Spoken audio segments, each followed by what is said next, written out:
Esse é o Ancapso e nós vamos falar agora sobre a questão da saída de dólares do Brasil. Tá? O Brasil registrou a maior fuga de dólares da história em 2025. Meu amigo, nem na época da pandemia, nem quando teve a mudança do câmbio do FHC. Vocês lembram quando o FHC, depois que foi reeleito, mudou o câmbio para faixas deslizantes e não sei o que lá, deu uma merda completa, todo mundo tirou o dólar do Brasil, desvalorizou o dólar absurdamente. Nem naquela época teve tanta fuga de dólar quanto agora em 2025, nos 3 primeiros meses de 2025, janeiro, fevereiro e março. Uma saída absurda, a maior da história. Ou seja, isso mostra mais uma vez o que a gente vem falando, que o Brasil está numa situação muito delicada com o pinguço corrupto na presidência. E é lógico que com as ações do Trump lá, com as tarifas e coisa e tal, as idas e vindas, isso aí tende a piorar a situação. Por quê? Porque aumenta a insegurança global e num mercado global inseguro, o Brasil se ferra. É aquilo que eu falo sempre para vocês, meu amigo. Estados Unidos espirra, o Brasil entra em coma. A nossa economia é mais frágil que no resto do mundo. Vamos entender esse assunto aqui. Essa notícia foi sugerida por Elegeram um Meliante, Virei Imigrante, Peter de Gragas gankando o MIDI e várias outras pessoas. Obrigado aí ao pessoal que sugeriu notícias lá no nosso site, no visãolibertaria.com. E obrigado a você que está assistindo o nosso vídeo. Se você gosta do nosso conteúdo, por favor, deixe o seu like, se inscreva aqui no canal, né? Pois bem, nesse início de 2025, o Brasil registrou a maior fuga de dólares da série histórica, né? O fluxo cambial ficou negativo em 15 bilhões de dólares no início desse ano. Aí você fala, mas de onde isso? Pô? É por causa da tarifa do Trump? Não, não tem nada a ver com a tarifa do Trump, não. A tarifa do Trump foi em abril. Isso daqui mede janeiro, fevereiro e março. Abril é outra história, também está saindo, tá?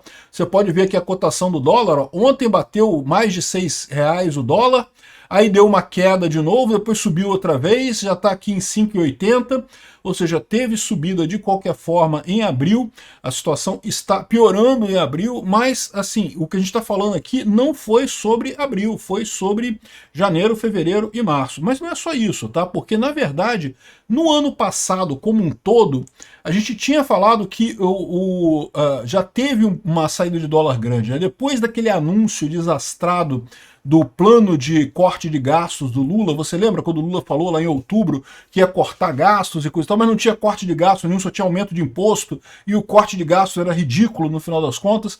Ali já foi a visão de muitos investidores, que o governo Lula não tem jeito. O governo Lula optou por fazer cagada, por fazer populismo, por jogar dinheiro no mercado, achando que dessa forma vai ganhar voto na eleição de 2026. E todo mundo sabe que isso é insustentável, né? Ou seja, que vai piorar a economia brasileira entre agora e o ano que vem, todo mundo já sabe.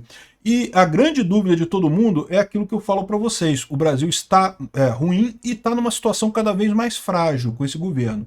Se tivermos uma crise grande daqui para frente, pode ser por conta das tarifas do Trump ou por qualquer outro motivo, se tivermos uma desaceleração no comércio global, por este motivo ou por outros, o Brasil está enrascado. E esse é o motivo pelo qual o pessoal começou a tirar dólar ano passado, tá? Então, embora você veja aqui, ó, que ano passado ainda teve uma coisa positiva aqui no final do ano passado, mas na verdade esse positivo no final do ano passado foi porque durante o ano todo ainda estava o pessoal apostando no Brasil, né? Mas aí chegou no final do ano, depois daquele anúncio do Lula, o pessoal começou a tirar dinheiro, aí caiu o negócio, não chegou a ficar negativo, mas ficou bem menor do que estavam esperados, né? E repara, menos 15 bilhões de dólares saindo do Brasil. Na pandemia, foram 14 bilhões que saíram. Na pandemia, é lógico, muito dinheiro saiu do Brasil, porque, de novo, ninguém sabia o que ia acontecer em 2020, aquele pavor mundial, podia quebrar todo mundo, não sei o que lá. O pessoal aqui no Brasil veio com aquele papo do não, vamos parar tudo, a economia a gente vê depois, né? Como se isso fosse, como se a economia não fosse vida, né? Ou seja, a economia é a mesma coisa que vida, né? Vamos parar a vida, que depois a gente vê a vida. Que negócio é esse? Não tem esse negócio, né? Um absurdo completo aquilo, mas enfim. E mais do que isso, foi maior do que 99, quando teve a tal das bandas deslizantes diagonais do Fernando Henrique Cardoso. Para quem não era vivo naquela época, o que aconteceu, né? Fernando Henrique Cardoso fez o Plano Real, muito bacana, muito legal, acho que foi extremamente positivo. Mas no plano real tinha ainda uma parada de ancoragem do dólar no real. E, cara, durante um tempo, durante o plano real, o real valia mais do que o dólar, cara. O real estava valendo 85 centavos de dólar. Ou seja, o real valia mais do que o dólar. Você tinha R$ 1, você tinha mais do que $1, meu amigo. Olha que coisa impressionante. Foi impressionante. Durou pouco tempo, tá? Mas aconteceu isso, né?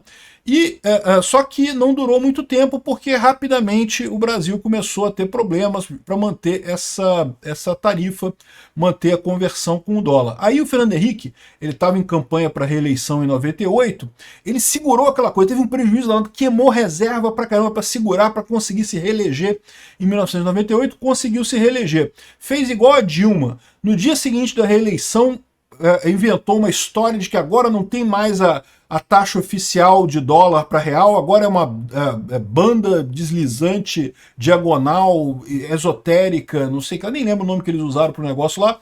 O fato é que todo mundo viu que, ih, fudeu, o governo não está conseguindo segurar o dólar. Aí todo mundo começou a... esse esquema que ele inventou acabou e virou dólar flutuante, que é o que a gente tem até hoje, o que é o correto, tá? Não estou achando errado não, tá? Eu acho que deveria ser o valor flutuante o tempo todo. Essa história de governo definir qual é o valor de qualquer coisa, inclusive do dólar, é um erro enorme, não existe isso. Mas enfim, naquela época foi um escândalo enorme, foi a grande crise do Fernando Henrique Cardoso em 99 com essa desvalorização do real, né? Muita gente tirando dinheiro do Brasil.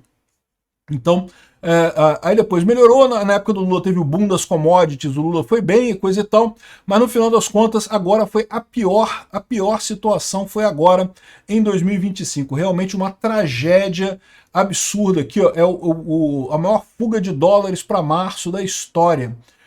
Enfim, essa é a situação aqui. E por que está tendo tanta gente tirando o dólar do Brasil? De novo, isso aqui não tem nada a ver com as tarifas do Trump ainda, mas de certa forma não deixa de ter uma ligação. Por quê?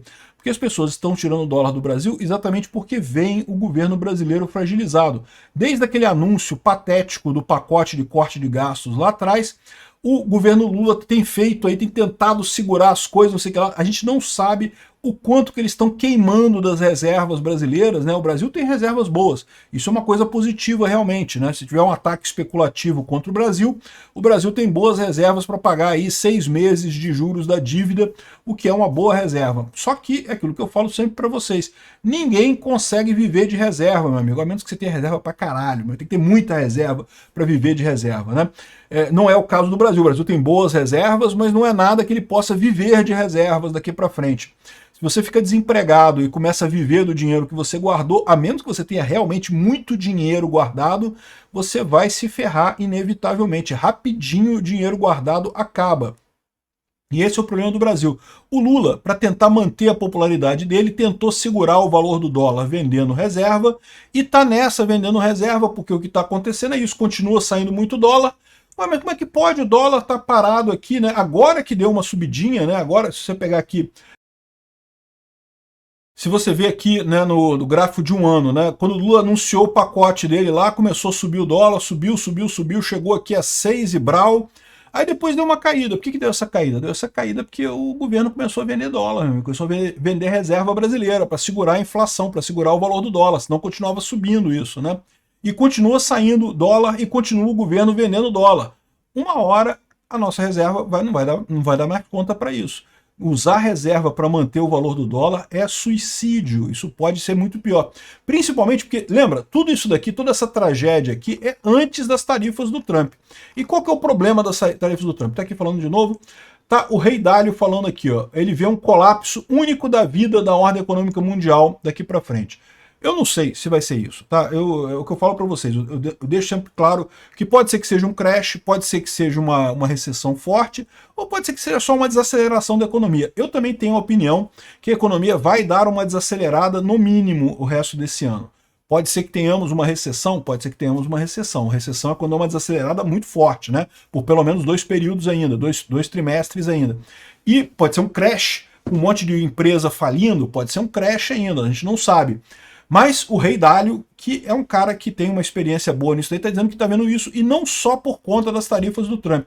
As tarifas do Trump geraram uma perda de confiança no governo brasileiro. Esse negócio de fazer tarifa, tira tarifa, bota tarifa, tira tarifa, no final das contas, isso não pega muito bem, né? as ações americanas tinham caído muito, deram uma subida ontem, hoje já caíram de novo. Por quê? Ah, mas o Trump ontem voltou atrás, deu uma melhorada na coisa, mas no final das contas ficou incerteza, a incerteza fica. Ninguém sabe o que o Trump vai fazer agora, né? Ele falou que ia fazer uma coisa, aí depois e falou que não ia voltar atrás, aí voltou atrás. E agora? Ele vai voltar, vai ficar, vai negociar com a China, não vai negociar? Porque ele tem falado seguidamente de negociar com a China, mas a China parece que não está aí para isso não, está achando que está vendo os Estados Unidos como potência decadente e está deixando a coisa quebrar. Eu não sei não, tá? Eu ainda acho que se ficar em Estados Unidos e China, a China quebra. Apesar de que a China está querendo fazer negócio com a Europa, né? Está querendo estabelecer uma barreira, um acordo de livre comércio com a Europa. Isso pode ser muito positivo, tanto para a China quanto para a Europa. E isso certamente geraria problemas para os Estados Unidos, porque não só fortaleceria as duas partes, como prejudicaria as vendas americanas, que, lembra, o Trump ainda manteve 10% de tarifa. Bom, resultado final dessa história toda. É aquilo que eu falo para vocês, o governo brasileiro está frágil, o Lula tem uma política fiscal irresponsável, e isso, num ambiente em que arrisca-se ter uma crise mundial, isso pode ser uma grande tempestade, né? A soma de todos os medos aqui no Brasil e a coisa colapsar totalmente. Não é à toa que o pessoal está tirando o dólar do Brasil, está tirando o dólar com muita força. E agora deve aumentar, porque você vê aqui, ó, mesmo com o governo vendendo dólar, a coisa continua subindo. Se você pegar aqui uma semana, mesmo com o governo vendendo dólar, ainda deu uma subida aqui no valor do dólar. A situação não está boa, não.